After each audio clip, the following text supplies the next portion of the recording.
Age کے ساتھ دماغی کمزوری ہو گئی، یادداشت میں مسئلہ ہو گیا، ایک بابا ہے اور اس کی عمر بڑھ رہی ہے اور اس کے جو ہے نا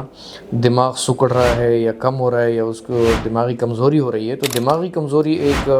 عام اصطلاح میں لفظ یوز ہوتا ہے، تو ان کی میں کچھ وجوہات پہ بات کروں گا کہ دماغی کمزوری واقعی ہے بھی یا نہیں ہے اور اس کی وجوہات کیا ہیں۔ تو دماغی کمزوری بالکل ہوتی ہے، اس کی جو سب سے عام وجہ ہے، بڑی وجہ ہے، وہ تو ایج کے ساتھ ہے،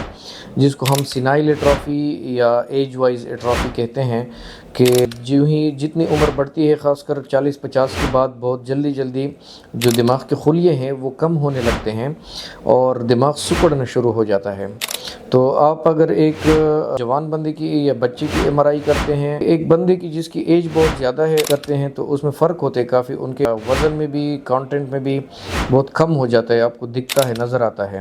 اس میں جو راستے ہوتے ہیں، جو سلکائی گہرائی ہوتے ہیں، جو ڈیپتھ ہوتے ہیں، وہ بڑھ جاتے ہیں۔